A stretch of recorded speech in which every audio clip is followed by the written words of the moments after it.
Hey, thank you so much, Karina, and thank you everybody for joining us today. What we're really going to focus in today on is how do you capture institutional knowledge of the folks before they leave, taking custody of your critical information for your building. And we're going to take a look at some of the techniques and things that you can utilize and tools to utilize to do that. So plan for tomorrow today. What are you waiting for? You're losing folks every year to retirements, early retirements. COVID sped this process up. So you're losing folks, and what that means is that institutional knowledge walks out that door. So you have to ask yourself every day, what can I do to capture that type of information? Let's dive in. So I'm working with IFMA on a 2-year case study right now that's really looking at the impact of that. What does that mean to facilities? How is that impacting facilities? And what are the ramifications of those folks leaving? Well, they did a survey to about 3,000 members and threw out a whole bunch of different topics on what they would be interested in seeing. Roughly 90% of them said this topic. So again, this is top of mind for organizations around the country, all different types of organizations. But here's the challenge. In today's environment is how do you bridge that knowledge gap? Well, roughly 30% of facilities workers plan to retire in the next 5 years. So when you think about your facilities, think about the number of people that you have on your team and also the number of people that are leaving. And then ask yourself, how much, if I've got 5 people on my team that are leaving, and say that represents 20% of my team, 15, 30, whatever that number is for you, what percentage of that is representative that my company's institutional knowledge for my facilities department is represented in those folks? I've heard staggering numbers, and I've had hundreds of calls with folks around the country about this topic. And I've heard numbers ranging from 40% of my team is ready to retire in the next couple of years, but that represents 75 to 80% of my team's institutional knowledge. That made me sit back in my chair. That's a big number. But then I ask immediately, what are you doing? What can you do to capture that knowledge? And I mean, this is a big, big problem. So let's take a look at what that really means. Well, it's this. Again, 40% of my team is set to retire in the next 2 years. 75% of that institutional knowledge of my team. Well, what does that mean for my team? That's the person who knows where everything is. I refer to this guy as Carl. Okay, everybody's got a Carl, a Bob, a John, a Betty, somebody who's been on my team that every single person on my team calls when something goes sideways. You've got to really think about how much of that institutional knowledge, how much of that stuff does this one person or 3 or 4 people on my team know? And how can the new person get access to that information? It's a problem. But here's where it starts. Ask yourself, do I have one of these? Do I have 3 of these rooms? This is where part of the problem really starts, and it's, I've got stuff all over the place. Well, if you ask Carl, Carl's going to walk into this room, walk over to a cubby for one of these buildings, and grab a set of drawings and be able to roll it out. Well, now Carl's gone. Now it's the next person up. Where are the drawings to fix something in your building? Where are my mechanical drawings? Where are my most recent electrical drawings? The people in the building who know where that stuff is are those people who are aging out. Those are the people who are leaving.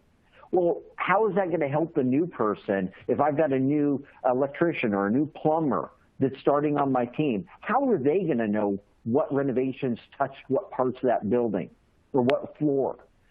Every one of those cubbies right there that has all those rolls crammed in it represents a change on your building. Every time you have a project, it's a new roll that's shoved in that drawer. Well, here's the other problem. You get this. So you have a combination of the previous slide and this. So now I get a bunch of digital files. I get a bunch of PDFs that are dumped in a share drive someplace that only a handful of people know where they are. Or maybe they're on a CD someplace on somebody's desk. Where's the most recent drawings? In most cases, this right here is worse than what you see on the previous slide. It's, I can't find stuff because no one named it right. No one put it where it was supposed to be. Somebody accidentally deleted it. This is a mess too. So how does my team, especially the new person, looking at what you see on the screen right here, know what's the most recent architectural drawing, what's the most recent electrical drawing, and on top of that, where did it touch in the building? They haven't got a clue. Well, scanning doesn't work, okay? And I cannot stress this enough. Scanning, just scanning it and dumping it on a shared drive does not fix the problem. It just creates another problem. And you can see here, the top picture is the paper you may have before. And then down below, you've got the digital stuff that's all over the place too, not named right. It's named by the date of it here is just the date you uploaded it onto your share drive. It's literally a mess. So scanning these documents, again, is just taking a picture, a snapshot. And on top of it, I actually had a call with a guy this morning. He said, we scanned a bunch of our old drawings and we can't even read the scans. So is the scan quality up to standard so that you could actually read what was scanned, or was it blurry? Your drawings are not going to get any better year over year. That's just the way it is. They get worse every year. They get tattered, they're shredded. All of that's a problem that's compounded, okay? But here's the other problem. Just ask Carl. He knows where everything is. Well, Carl's leaving next year. Now what? Carl just walked into your office, sat in the chair across from you and says, I'm tired. I'm tired. I've been here for 30 years. My wife and I are going to retire, and we're moving to wherever. We're moving to Florida, all right? Carl knows where everything is in your building, and Carl's leaving. The clock starts ticking. So now you got to worry about, okay, how long is it going to take me to get somebody in here to replace Carl? How long is it going to get me to get information out of Carl's head? Carl just gave me a month's notice. It's going to take me longer than that to find somebody and hire them. It's compounded. You got to start. So here you go again. Carl knows where all the equipment is. He knows where AHU 11 is. He knows that you've got to go through you got to go through the electrical room, and then there's a side door off the electrical room that goes into the mechanical room, but that's the only entrance. Carl knows where that entrance is. Or Carl knows you got to pop a ceiling tile because there's a unit up in the crawl space up there. That's the problem. He's the one that knows where stuff is. And then there's this. I've got something going sideways. I've got a water leak in the building. Carl knows what we shut off, but he also knows where they are because he had to do something in that building 5 years ago, 10 years ago, and he just remembers. Folks, Carl's probably forgot more than he can ever even write down. But the problem is, if you're not capturing something and you're not capturing as much as you can before Carl leaves, he's walking out that door with all that knowledge. You got to ask yourself, what's my time clock? When is Carl leaving? Or Bob or John, or maybe it's 10 people on your team are leaving. The clock started. You have to react. You have to be able to be proactive and grab that information before it's gone. And then there's this. Again, remember I said Carl knows all the changes that happened in your building over the years. Carl knows that in 1985 there was a renovation on that wing of your building or your school, your hospital. And he also remembers, well, there was one in 85, there was another one in 96, and then they moved some additional stuff. They blew out some walls in 2004. He just remembers that. Remember that photo that I showed you that had all those rolls of drawings that are crammed into those cubbies, or they're in drawers, or they're in stick files? All of those are the changes that are represented in your building. All of this is in that guy's head. He remembers where this stuff goes and what happened. Again, he's the history of your building too. But here's where it gets even worse. It's something that should take a few minutes to find a shutoff valve and shut it off can turn into just a disaster in your facilities. That photo in the bottom right-hand corner there, that's a real hospital, all right? Water pipe bursts, 45 minutes, an hour runs. Every single time that something happens with water, I very much so look at this like a gas pump. Water is running, and it's just dollar signs. The longer it runs, the more money it costs you. Instead of you're replacing some tile on the floor or some carpet, you're replacing drywall. And then not to mention, if that's on the 4th floor, is that now going to the 2nd and 1st floor and even down into the basement?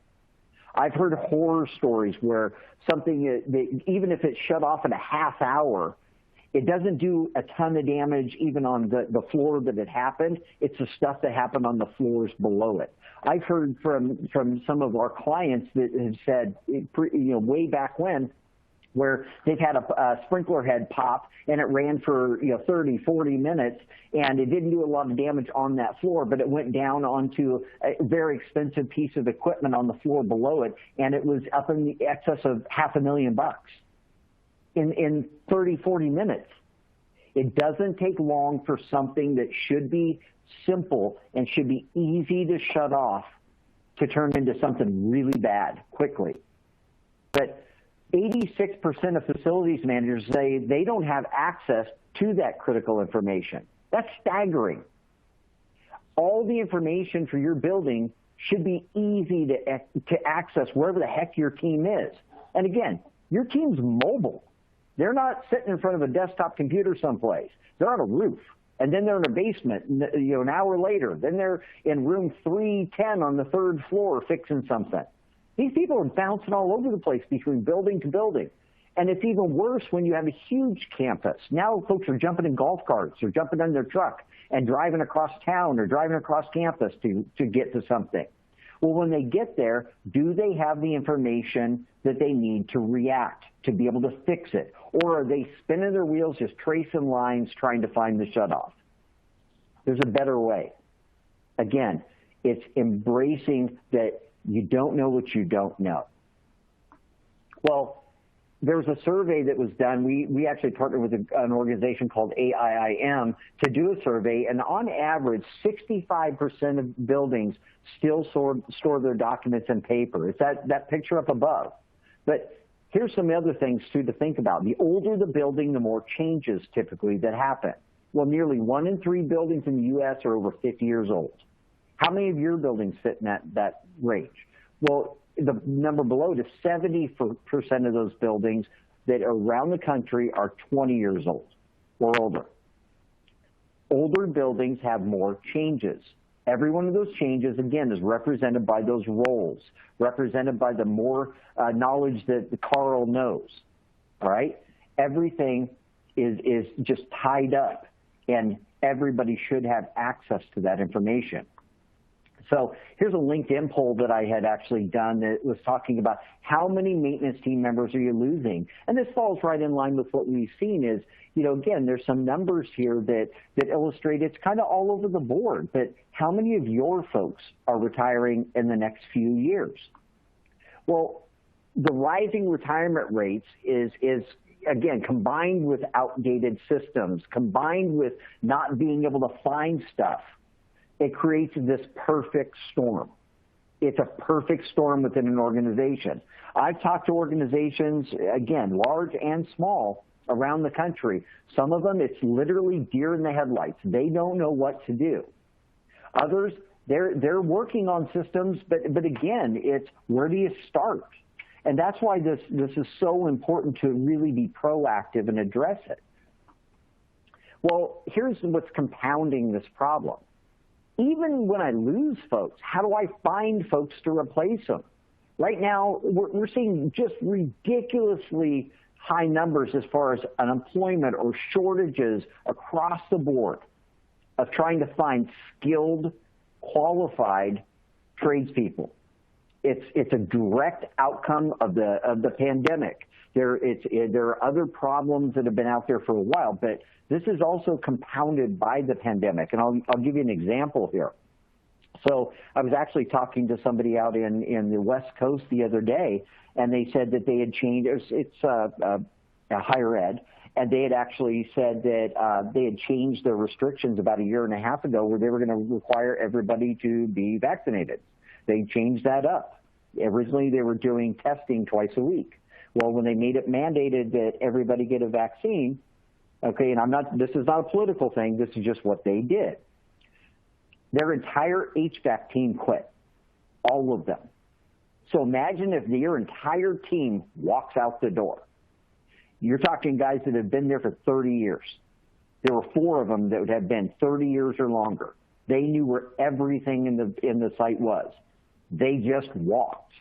Now, go try to find some HVAC folks. Go try to find replacements. And then again, every replacement you find, you plug them into your system, you plug them into your site, they are blind to your building. They don't know anything about your building. But that entire HVAC team just walked out the door with all that institutional knowledge. The reason I'm saying this is one reason.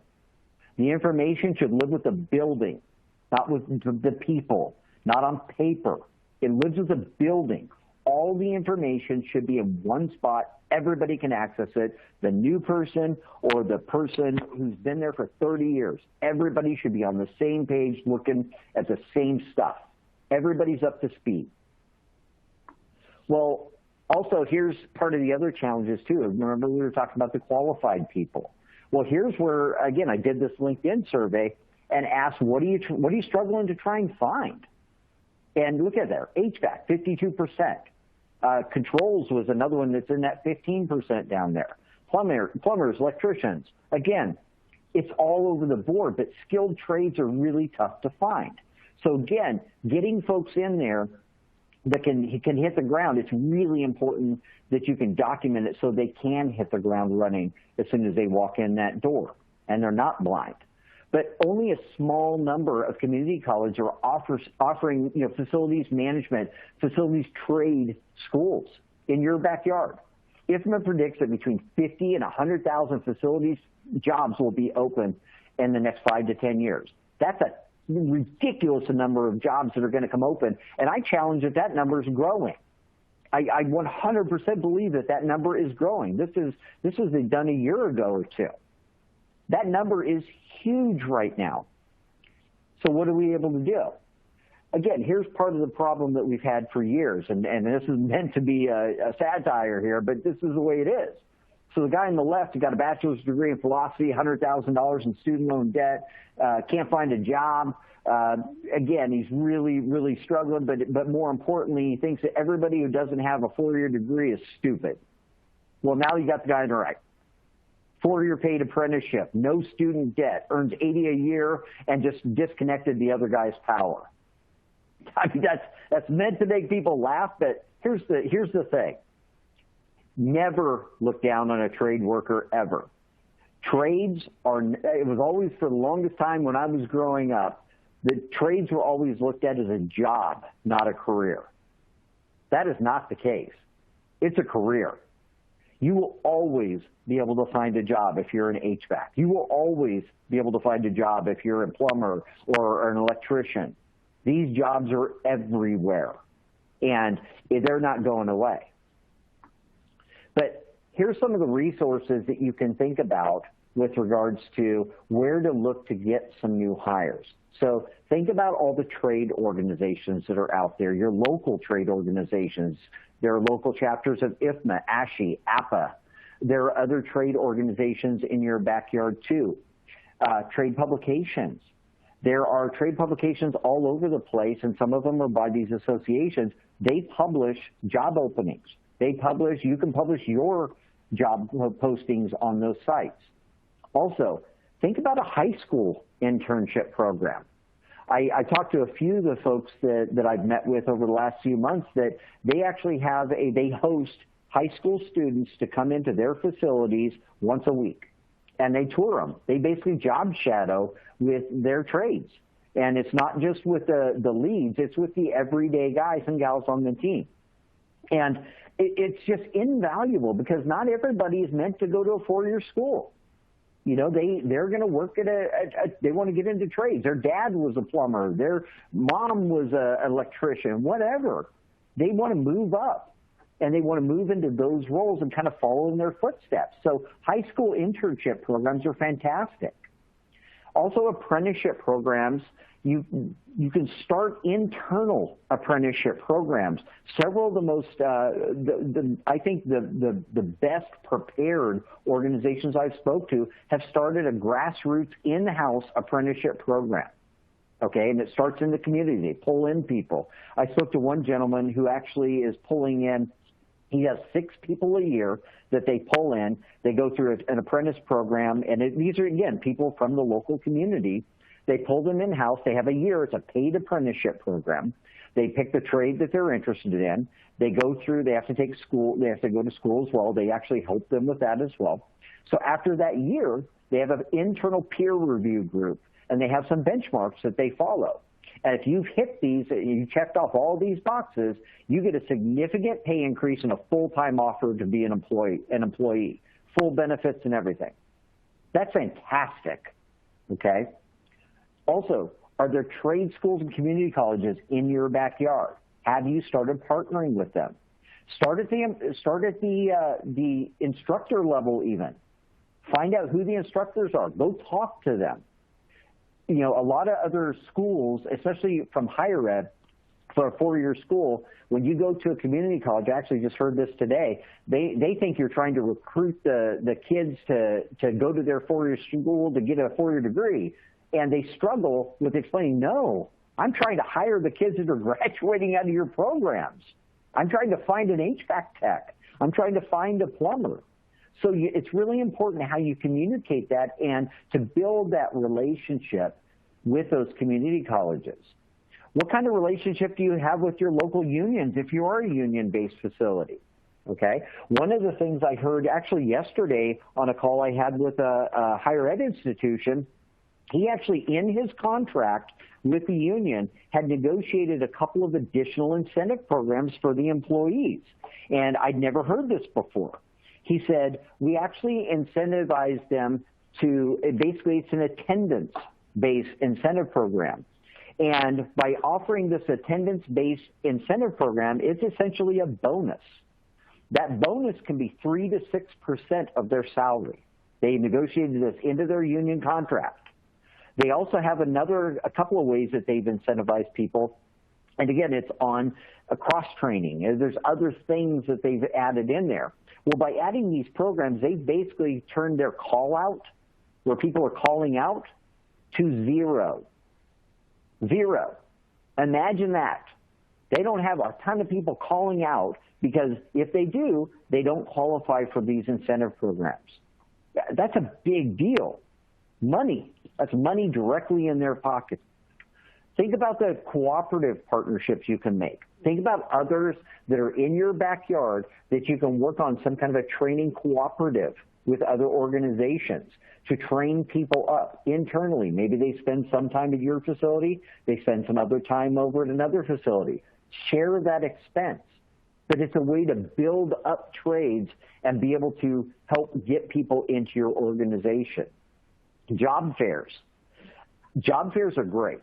And job fairs are not just a matter of you having a job fair for yourself. It also helps to build collaboration internal within your teams and other departments. I actually talked to a school down in the southeast U.S. that said she actually told me that they did a job fair, and they were amazed at how the cross-collaboration between the different departments, not even just facilities-related departments, just the cross-collaboration where they were able to actually find people that were the sons, daughters of some of the other faculty that they didn't even know were looking for a job in the trades. Ask around. Ask your people. Do you know somebody? That's your most valuable resource is your people, right? Also, think about the military. Some of the best boiler operators, controls operators come out of the Navy. Recruit. Go to your local offices for military and talk to them about how can we help with some of the people you're transitioning out of their service. They're coming out of the military, they're transitioning, and can you capture some of those folks to really be integral parts of your team? They're fantastic, hardest workers out there, and they're also very, very structured in what their work ethic is, all right? These people can legitimately help you, and they're coming out of the military every year, every month. Tap into that. It's a great resource for you to get absolutely fantastic people to plug into your offices. Now, how can facilities leadership address this issue? Think about, how does your senior leadership view this? Do they know?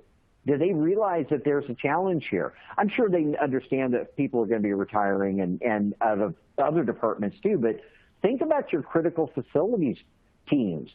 Do they know that you're losing people? Do they know that that represents a certain percentage of your building's institutional knowledge? And then think about the stories. Think about the things that have happened that, you know, Carl was the only person, because he was there, it didn't cost us a lot of money. Or even when Carl was there, it still cost us money. Now Carl's gone. He's completely gone. Talk to your leadership about what that means. What does that mean to your facilities?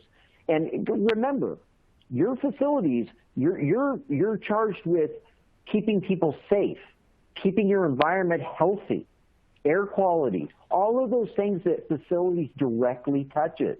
Those are really important that your leadership understands. Listen, you know, when these people leave, that can jeopardize some of these things.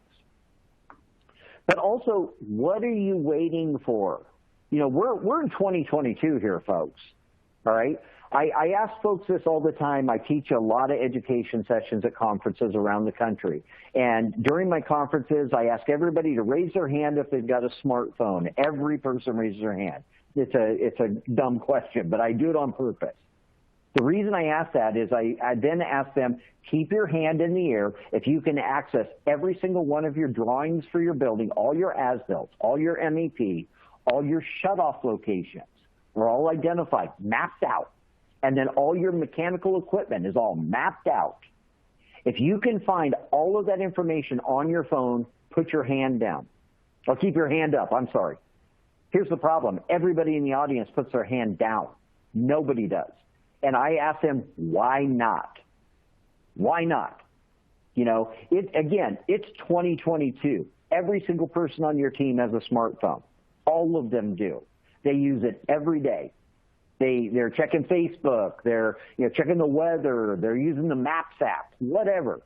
Every single person is doing that. I mean, for goodness sakes, I was joking with my wife the other day. I said, you know, Back to the Future was on TV, and I flipped through it, and I said, you know, that we're already past the year that Marty McFly said when he went to the future. It's 2022, folks. Everything should be on, we're mobile. Everything should be on your phone. Everybody's running around with a smartphone in their pocket, all of them. Why can't you access your stuff, and what the heck are you waiting for? Well, here's part of the things that you need to understand. Technology has evolved significantly. Tech is not hard like it used to be. It's not writing code trying to figure stuff out. It's getting easier and easier every year. And what that's part of that is artificial intelligence. Softwares are able to read documentation. They're able to read and organize that information. Optical character recognition. That means reading the words that are on the sheets, not just the small format binders and things like that. We're talking large format drawings, all your as-builts, okay? Also, QR codes. Everybody knows how to scan a QR code. I was actually watching the Super Bowl, and they had the QR codes that kept popping up on the screen. All you have to do is pull your phone out of your pocket, hit your camera icon, scan the QR code, and the little link pops up, says click here, and it takes you to the website. All your equipment should have a QR code attached to it. So my folks aren't having to dig. They pull their phone out of their pocket, grab their tablet, scan the QR code, and they can see everything for that piece of equipment, all of it. Details about everything. Name of the equipment, location of the equipment, make, model, serial number, belt sizes, all the filter sizes, all the relevant information, as well as photos of that piece of equipment. That is all possible today. It takes a second to scan a QR code that pulls up all that. Mobile optimized software. When you're looking at software, ask yourself, can I access it in the field? Again, remember at the very beginning, I said your team is not tied to a desk. They are all over the place. So when you're trying to find something to do your job, you shouldn't have to dig. You shouldn't have to jump in the cart, run back to the plan room. All right? These are tools that your team should have to access information to do their job, to be able to react faster, to be able to be proactive instead of reactive. But the most important bullet on this screen is that bottom one. Take custody of your building information. Okay? It shouldn't live in somebody's head or live in somebody's plan room. It's in a system that you can access it wherever you are. You know, folks, things don't happen always at noon in the middle of the week. They happen at 1 o'clock in the morning. They happen at 10 o'clock at night. They happen at 7 o'clock or 6 o'clock or 5 o'clock when you've jumped in your car and you're driving home. If you can't pull over the car, pull open your phone, access the information, text it to somebody or email it to somebody from your phone, ask yourself, why not? That the technology is there today, and it shouldn't be rocket science. If it's not easy, your team won't use it. I live by that mantra. It has to be easy.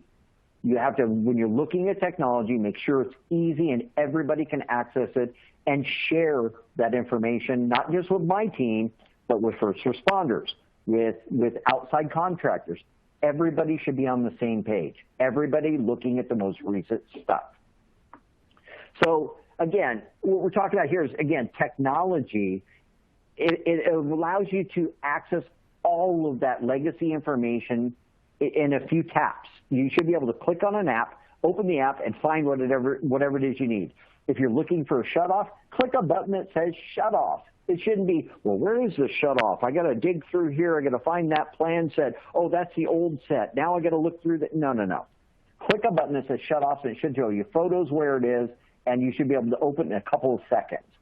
Always keep it for your entire team to have access. Cannot stress that enough. It gives you instant access to all of your facilities teams, all of them. Doesn't matter who they are, they should be able to access the stuff.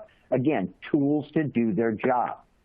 Store all the information like your as-bills, warranty, shutoffs, all your equipment locations should be mapped out, showing where they are. And how do I get at it? In just a couple, I click an app and I'm there. Eliminates all those trips back and forth.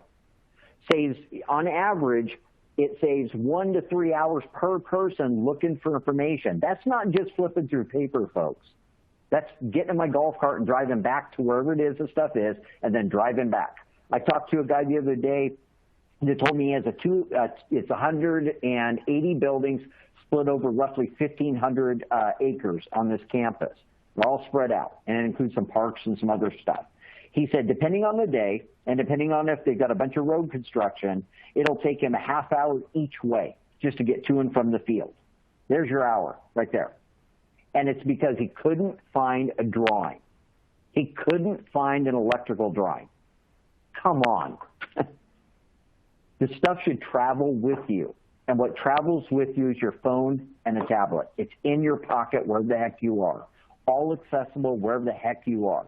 But no matter what, again, it's mobile. Your people are mobile. They have a mobile phone in their pocket. Everybody does. Okay, so succession planning is more than employing the right people. It's also the right technology. Think about that. It has to be easy. Remember I said that earlier. No matter what systems you're using, they have to be easy. But they also have to be mobile. Otherwise, what good are they? What good is it going to be if my team can access it from one terminal that's at a desktop someplace where he can't remember his login? I mean, come on. How many times are they going to hit forgot password, and then the forgot password email goes to their spam folder? Come on. No. Access it wherever the heck they are. But again, it's a tool that they can use every day. So here's the other problem, okay? It's the old guard to the new hires. How do you go from training somebody that used to take, months to weeks? Everybody who's walking in the door is shadowing somebody traditionally is what happens. They're going to shadow somebody for 3 months, 6 months, a year. And then ask yourself how long it's going to take for you to lead them by themselves, right? Give that person who just walked in the door instant access to all the stuff to do their job. I look at this like a crescent wrench set, okay, or a socket set, or anything else, any other tool I've got in my toolbox here, all right? Why wouldn't you give them the tool? And I actually heard a quote today that I thought was great. Give them the tools to do their job and get out of the way. Get out of the way. If they need drawings to do their job, if they need an O&M, if they need to know the location of a piece of equipment, why wouldn't you give that to them? That's what we're talking about.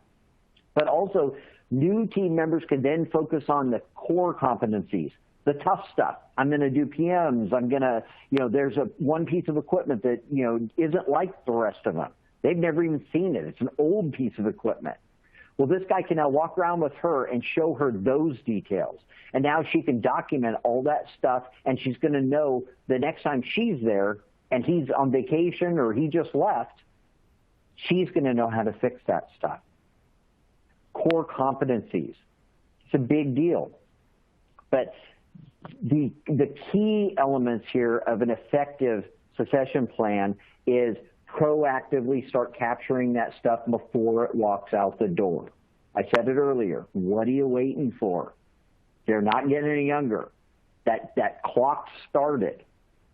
Scan and digitize all your building information. Get it digital, but put it in a platform that you can now use it. It's a tool. Choose one that's user-friendly. Remember, if it's not easy, they're not going to use it. Mobile access is critical for efficiency. They're not climbing off the roof, off that ladder. They're not, climbing, down a ladder that they had their head stuck up in the ceiling tile. They're, up in the ceiling trying to find something. Now they got to climb off the ladder, go run into a plan room, across campus, blah, blah, blah, blah, blah. You understand? It's all time. It's efficiency. Maintain a single source where all that documentation lives. It's all in one spot.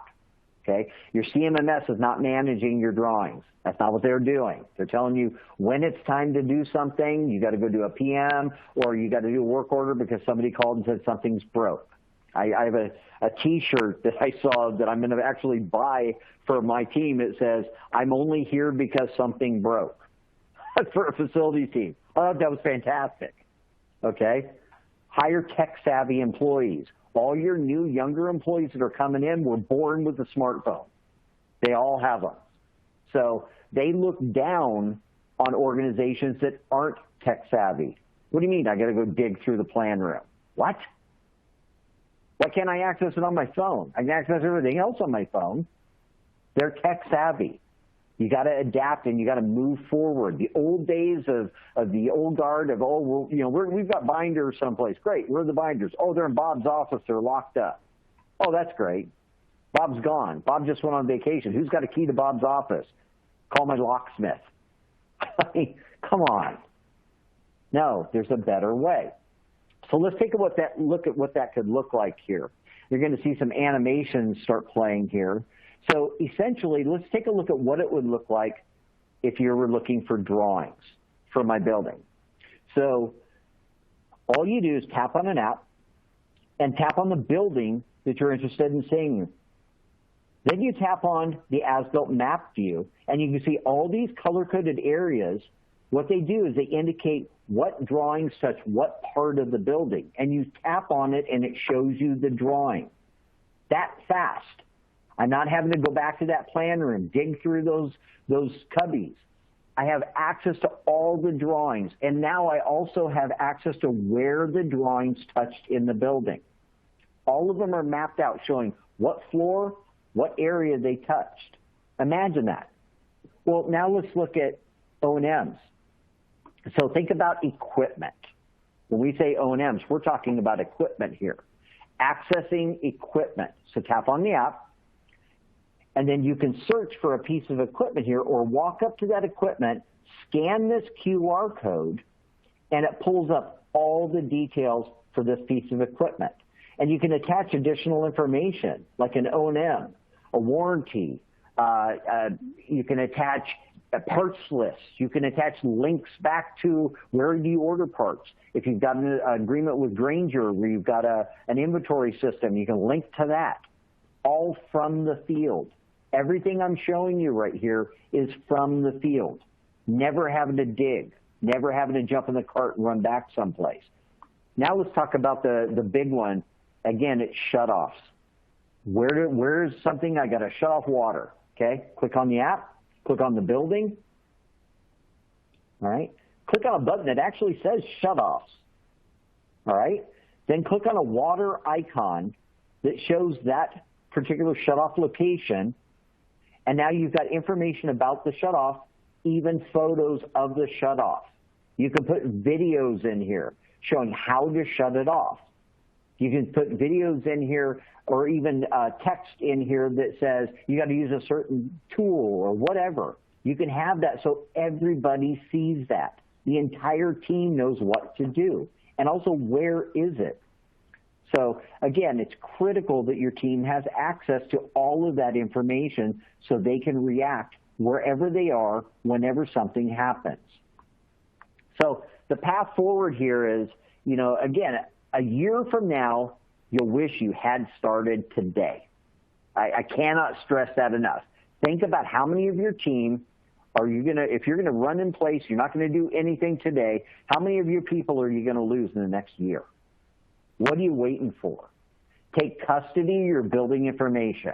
The combination of retiring workforce and the talent shortage is a giant flashing red light. It's coming, and that's a problem in facilities. The businesses that plan strategically and employ the right technology can not only attract and retain high quality facilities teams, but will find themselves positioned for the next decade and beyond. These are tools. Put tools in their pocket so they can do their job. Again, it's about doing more with less. You've got to be able to access that information so that these folks can do their job. So let's take some questions from the field. Okay, so the first question we have here says, I am starting a new role as a facilities operations manager, and like you said, the person that has knowledge retired, and I'm starting from scratch. What kinds of things should I be looking for? Example, shut-off valves? Is there a list of things I need to look for, and where can I find that list? Thank you. No, absolutely. I will address that more offline, but I would say you need to capture as much of the critical information as far as equipment locations. Start documenting that stuff today. You need to get access to rely on the remaining team to start documenting where the shutoffs are. You're not going to find them all today. You're going to find a bunch of them. Start documenting that. But again, I'll talk to you offline about that, but please reach out to me there. The solutions at arcfacilities.com right there. Send us an email. We'll get it on the calendar. We'll talk to you some more and show you some tools that you can use to make sure you can capture all that information. Next question. I have 4 guys scheduled to retire in the next 6 months. How quickly can we start the process? When we get an agreement, if you're with our organization, if you get an agreement signed with us, we typically have a kickoff call within days of the signature. We are scheduling the on-site pickup within a week to 2 weeks. And then our team is on site, physically walking the site and mapping out the baseline of all this information similar to what I showed. So think about all your mechanical equipment, your shutoffs. We actually take a floor plan and map out with everything that I showed all of the equipment locations. We attach all the equipment records associated with those to the actual location of the equipment, and then we capture all of the information that's missing out of your equipment record. So say you've got an equipment record that's missing a serial number. We actually add that serial number to the equipment record. Now everybody has access to that information. But again, that heavy lift of doing the site walk and mapping, our team does that. Next question, how do you recommend we start? start today. You have to do something because, again, remember what I said, folks are not getting any younger. They're leaving. They're planning their exit. You have to plan for their exit as well. Next, have you seen much pushback from the older guys with getting them to help document these things? Not much, to be honest. I think where I've seen it's been a big benefit is the folks that are on your team that have been there for a while, for the most part, what I've seen, they really take ownership of the building. It's kind of their baby, so to speak. They've lived and breathed it for years. So being able to effectively pass that information down is near and dear to their heart. So having the ability of being able to share that information and capture that information so that they can give it to the next person, because they don't want the building to fall apart when they leave. And more importantly, they don't want to answer 100,000 phone calls for months after they leave. Their phone's going to ring off the hook after they leave. And I've talked to a few folks that basically said they had to change their phone number. It rang so many times. Next, we're buried with a backlog of work orders and PMs. How much time is required from my team? From your team to get up and running in our system, virtually none. We do the heavy lift. We do all the scanning. We do all the organizing. You just basically, once we get an agreement signed, we come in and take over. We do the work. Very, very little involvement from your team. We do ask if we can't find something, which for the most part, we're opening every door, we're going up in every mezzanine level, on the roofs, everywhere, inside and out of your building, documenting where the stuff is. We traditionally get a set of master keys, card swipes, or sometimes we'll have an escort, and it'll be the new person that's on the team that literally doesn't know where anything is. Other times we'll have an escort where it's the guy who does know where everything is. He'll walk with us for part of the day or part of the time that we're there. But it's amazing to me, and we see this all the time, it's really amazing to me that even when we're walking with a person who supposedly knows where everything is, how many things that we find that they didn't even realize it was there, or they forgot it was there. It could be a panel, electrical panel that's behind a door someplace, or, we pop a ceiling tile and we're like, wait a minute, there's another shutoff up here. They didn't even know it was there. So again, it's our heads are on a swivel when we're walking through a building. It's really capturing everything, and we know what to look for. We have lists of items, and we're setting that baseline of all that information and capturing it all as we're doing that site walk. How long does it take to roll something like this out? It depends on the size of your facility, but traditionally we shoot for 90 days. And again, depends on the number of buildings that you've got.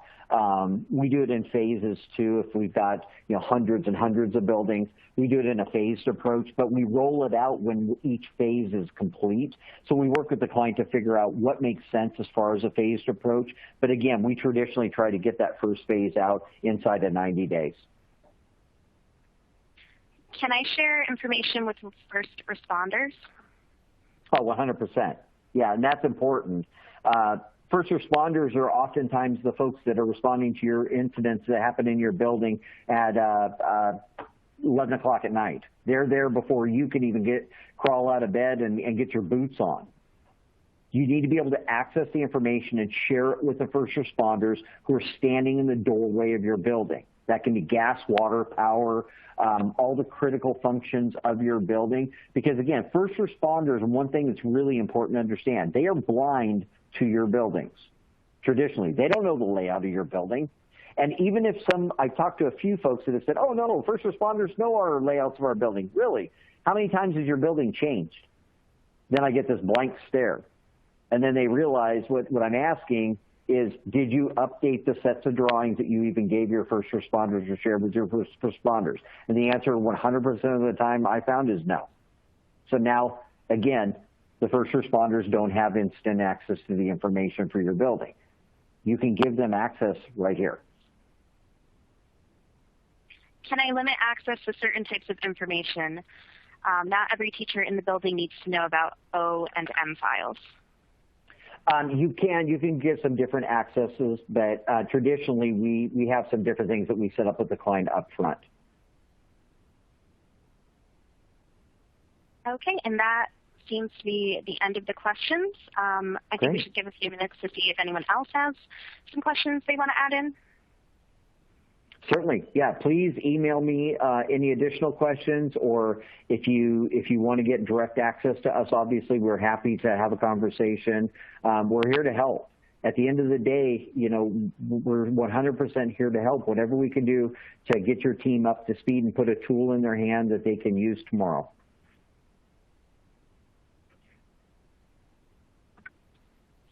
Okay, I don't see any other questions coming in, but if anyone has questions, where's the best to reach you at? They can reach me directly at david.trask, it's D-A-V-I-D, period, T as in Tom, R as in Robert, A as in Apple, S as in Sam, K, at arcfacilities.com, or you can reach our organization at solutions@arcfacilities.com. All right, thank you so much, David. That wraps up today's webinar. I want to thank everyone in the audience for joining us. And again, a big thank you to David and ARC Facilities for being here with us today. I hope everyone has a great rest of their day.